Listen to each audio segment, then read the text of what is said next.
Hello friends, आप सभी का स्वागत है ज्ञानसार स्टडी चैनल में। तो चलिए हम लोग अभी 9th का बायोलॉजी पढ़ने वाले हैं और 9th के बायोलॉजी में हम लोग पढ़ रहे हैं कोशिका, जीवन की आधारभूत इकाई यानी कि cell, basic unit of life. तो हम लोग पिछले क्लासेस में बहुत सारी चीजें पढ़ लिए, कोशिकांग जितने भी होते हैं वो सारे हम लोग पढ़ लिए, यानी कि सेल ऑर्गन्स जो जो होते हैं वो सभी हम लोग पढ़ लिए। आज की क्लास में हम लोग जो सेल ऑर्गन्स है एक बार उसको देखेंगे और उसके साथ ही साथ प्रोकैरियोटिक और यूकैरियोटिक कोशिका जो सेल होते हैं उनमें डिफरेंस हम लोग देखने वाले हैं। तो चलिए आइए देखते हैं। अब कहते हैं कोशिकीय रचनाएं और उनके कार्य। कह रहा है कि कोशिकीय रचनाएं यानी कि सेल ऑर्गन्स हो रहे हैं और उनके वर्क क्या क्या है वो। सबसे पहले हमारा कोशिका भित्ति यानी सेल वॉल। सेल वॉल किसमें होता है? पादप कोशिका में होता है, मैंने बताया भी था।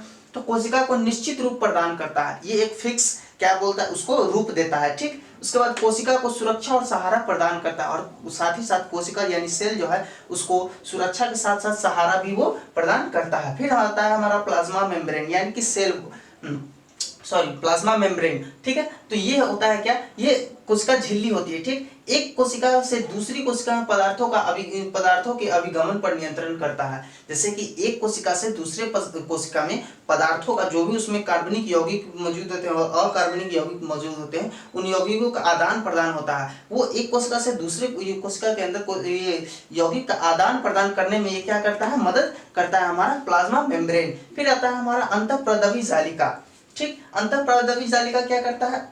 कोशिका के भीतर पदार्थों का संचरण, ठीक। अब देखिए कोशिका के भीतर भी ढेर सारे कोशिकांग यानी सेल ऑर्गन्स सेल के अंदर बहुत सारे हैं, तो उन सभी को प्रोटीन्स चाहिए, जीवित रहने के लिए कुछ ना कुछ तो चाहिए ना। तो वो सभी पदार्थ, वो सभी ऑर्गन्स के पास फूड पहुंचाने का या जो भी चीज पहुंचाना होता है वो सभी चीजों को पहुंचाने का कार्य कौन करता है? अंतःप्रदवी जालिका का कार्य होता है, ठीक। माइटोकॉन्ड्रिया कोशिका श्वसन के सक्रिय स्थल एवं ऊर्जा निर्माण। देखिए माइटोकॉन्ड्रिया जो होता है पावर हाउस ऑफ सेल होता है, यानी कि ऊर्जा गृह उसको बोला जाता है सेल का, ठीक। तो ये क्या कार्य करता है? श्वसन के सक्रिय स्थल यानी कि हमारा जो रेस्पिरेटरी होता है, हम लोग जो श्वास लेते हैं उसके सक्रिय स्थल में मौजूद होता है, उसको उसमें कार्य करता है और उसके बाद ऊर्जा का निर्माण करता है, यानी कि पावर का वो क्या करता है? फॉर्मेशन करने का कार्य करता है, ठीक। अब हमारा गोल्जी उपकरण है, तो ये पावर का क्या बोलते हैं फॉर्मेशन कैसे करता है? ये हमारा जब हम लोग श्वास लेते हैं तो एक ग्लूकोज के साथ ऑक्सीजन मिलता है, उसका फिर रिएक्शन होकर ग्लूकोज एटीपी में टूटता है और यही तोड़ने का काम यानी कि श्वसन ऑक्सीजन को लेके ग्लूकोज के साथ तोड़ के उसको ऊर्जा का क्या करता है? वो निर्माण करता है। इसीलिए इसको श्वसन के सक्रिय स्थल और फिर ऊर्जा गृह भी कहा जाता है माइटोकॉन्ड्रिया को।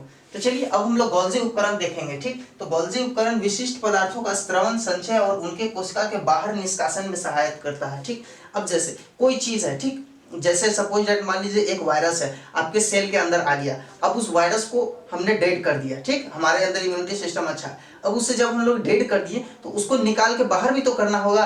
या फिर मान लीजिए कि कोई सेल डेड कर गया तो उस सेल को निकाल के बाहर करना होगा, तो उसका काम गोल्जी उपकरण का होता है, यानी कि अंदर मौजूद जो भी विशिष्ट पदार्थ होते हैं यानी जो वेस्टेज होते हैं उसको निकाल के बाहर करना होता है। उसको निकाल के बाहर करने का कार्य कौन करता है? गोल्जी उपकरण करता है, ठीक। फिर हमारा राइबोसोम है, ये प्रोटीन संश्लेषण का सक्रिय स्थल है। राइबोसोम हमारा क्या करता है? प्रोटीन का संश्लेषण करता है, यानी प्रोटीन का पाचन करने का कार्य करता है, ठीक। अब लाइसोसोम है, लाइसोसोम को हम लोग आत्महत्या की थैली भी कहते हैं। क्यों कहते हैं? क्योंकि जब जैसे ही हमारे सेल को एक निश्चित समय तक हर किसी का एज होता है, ठीक, तो हमें जब उस सेल को डेड करना होता है तो वो डेड करने का नियंत्रण, कंट्रोल एंड कोऑर्डिनेशन इसके हाथ में होता है, लाइसोसोम के हाथ में होता है। वो क्या करता है? उसको पता होता है कि इस सेल को अब डेड करना है, तो ये थैली क्या होती है? फट जाती है और फटने के बाद कोशिका का डेड हो जाता है। और साथ ही साथ हाइड्रोलिटिक एंजाइम का भंडार होता है, इसमें हाइड्रोलिटिक एंजाइम होता है जो क्या होता है? जो मृत्यु देने के लिए काफी होती है, किसको? सेल को,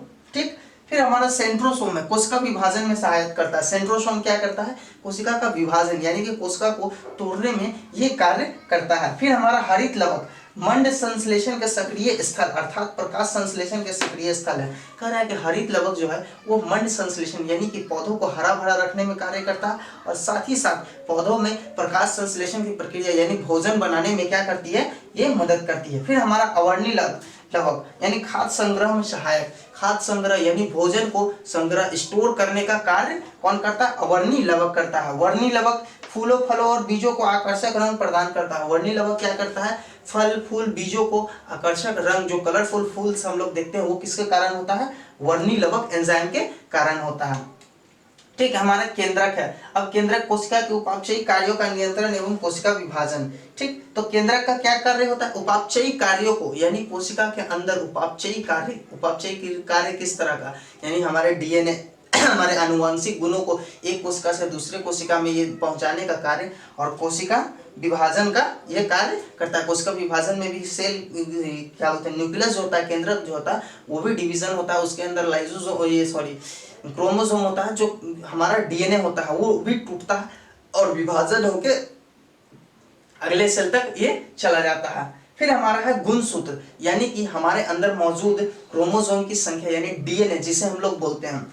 ठीक, तो जीन वाहक एक कोशिका कार्यों का नियंत्रण करता है, कोशिकीय कार्यों का नियंत्रण करता है। अब जैसे सपोज दैट गुणसूत्र किसका, कहते हैं ना कि हमारे दादाजी का गुण हमारे अंदर है, तो ये ही गुणसूत्र है जो गुण को अपने जनरेशन अगले पीढ़ी में पहुंचाने का कार्य करता है। और यही कभी कभी ऐसा कोई काम हम लोग करते हैं जिससे कहा जाता है कि ये अपने बिल्कुल पिताजी के जैसा कर रहा है, तब वो वही कार्य कर रहा है कि जीन वाहक एवं कोशिकीय कार्यों का नियंत्रण, और ये कार्यों को किस तरह का कार्य को करना है उसका नियंत्रण करने में ये कार्य करता है। तो उम्मीद है मुझे आप लोग समझ गए होंगे। अब चलिए, अब हम लोग आते हैं प्रोकैरियोटिक और यूकैरियोटिक सेल में के समझते हैं। देखिए, सबसे पहले यह आध कोशिका है, इसका आकार प्रायः छोटा होता है। कह रहा है कि प्रोकैरियोटिक कोशिका जो है ये आधा सुधा कोशिका होता है। ठीक, और ये आधा सुधा कोशिका होता है और इसका साइज कितना होता है? छोटा होता है, 1 से लेके 10 म्यूमीटर तक होता है। फिर कहता है यूकैरियोटिक, यह विकसित कोशिका है, यह पूरी तरह से विकसित कोशिका है, यानी परिपूर्ण है। इसका आकार प्रायः बड़ा होता है। इसका जो साइज होता है वो कैसा होता है?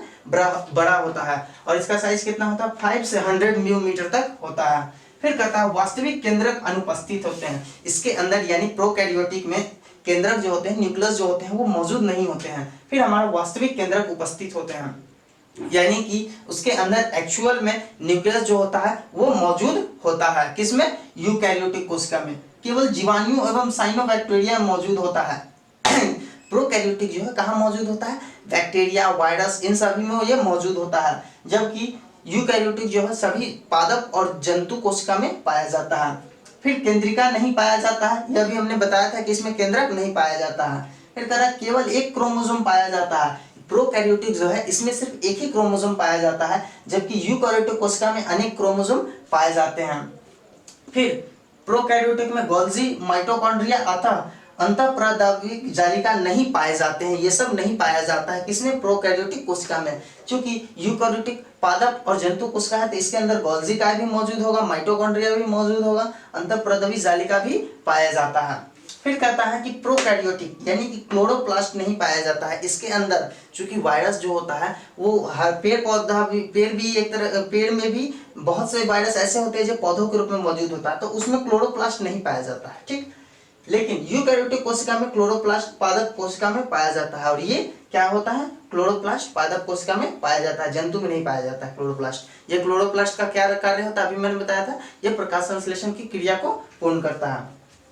फिर कहता है कोशिका विभाजन विखंडन या मुकुलन द्वारा होता है। कहता है कि प्रोकैरियोटिक सेल जो होता है, जो वायरस होता है, जो जीवाणु होते हैं, जो बैक्टीरियास होते हैं, उसके अंदर जो कोशिका का विभाजन होता है यानी सेल का डिवीजन जो होता है वो किसके थ्रू होता है? वो विखंडन या मुकुलन के द्वारा होता है। यानी कि उसको हम लोग क्या बोलते हैं? फिजन बोलते हैं। विखंडन को हम लोग फिजन बोलते हैं, तो फिजन के द्वारा होता है। फिर कहता है कि यूकैरियोटिक कोशिका है, यूकैरियोटिक कोशिका में कोशिका विभाजन माइटोसिस या मियोसिस के द्वारा होता है। माइटोसिस या मियोसिस एक ऑर्गन है, सेल ऑर्गन है, जिसके द्वारा क्या होता है? यूकैरियोटिक यानी पादप और जंतु कोशिका में कोशिका का विभाजन होता है। तो चलिए, उम्मीद है आप लोग समझ गए होंगे। अब हम लोग आगे बढ़ते हैं, अगला हम लोग देखेंगे जंतु और पादप कोशिका में अंतर, यानी कि जंतु और कोशिका, पादप कोशिका जो है इनके अंदर क्या डिफरेंस होते हैं। हाँ, तो चलिए अब हम लोग देख रहे थे जंतु और पादप कोशिका में अंतर। तो देखिए, सबसे पहले पादप कोशिका, फिर हमारा है जंतु कोशिका। तो कह रहा है पादप कोशिका में साधारणतः पादप कोशिका जंतु कोशिका से बड़ी होती है। ये हम लोग भी जानते हैं कि जंतुओं का आकार और पादप यानी पेड़ पौधों का आकार जंतुओं से कई गुना बड़ा भी होता है। तो इसके आधार पर भी कह सकते हैं कि कोशिका जो हो वो बड़ी हो सकती है। तो उसी तरह कह रहा है कि साधारणतः पादप कोशिका जंतु कोशिका से बड़ी होती है, जबकि जंतु कोशिका साधारणतः छोटी होती है, बहुत ज्यादा छोटी होती है, जिसे हम नग्न आंखों से देख भी नहीं सकते सकते हैं। ठीक, फिर कहता है मोटी एवं कड़ी कोशिका भित्ति कारण कोशिका का नियमित आकार होता है। कह रहा है कि पादप कोशिका जो होता है उसके अंदर सेल वॉल होता है। ठीक, और ये सेल वॉल क्या करता है, मोटी एकदम और कड़ी इसको मजबूती प्रदान करता है, जिसके कारण इसका एक नियमित आकार होता है, यानी एक फिक्स शेप होता है, जबकि कोशिका का अनियमित आकार होता है। जबकि जंतु कोशिका में कोशिका जो होता है वो अनियमित आकार का होता है, उसका कोई आकार नहीं होता है। ठीक, कोशिका भित्ति उपस्थित जो सेल्यूलोज नामक रासायनिक यौगिक से बनी होती है। जो कोशिका भित्ति होती है वो किससे बनी होती है, सेल्यूलोज नामक रासायनिक यौगिक से वो बनी होती है, जबकि जंतु कोशिका में कोशिका भित्ति पाया ही नहीं जाता है। अब देखिए, कोशिका में रस युक्त बड़ी रसधानी उपस्थित होती है। जब पादप कोशिका ले लेते हैं तो उसके अंदर रसधानी मौजूद होता है, वो रसधानी कई गुना बड़ा हो जाता है। कभी कभी तो ऐसा भी होता है कि सेल का 90% भाग रसधानी ही होता है। तो फिर कह रहा है कि जंतु कोशिका में छोटी छोटी रसधानियां होती हैं या नहीं भी होती हैं। कह रहा है कि जंतु कोशिका ऐसे भी है जिनमें रसधानियां होती भी हैं और नहीं भी होती हैं। अगर होती भी हैं तो बहुत छोटी छोटी होती हैं।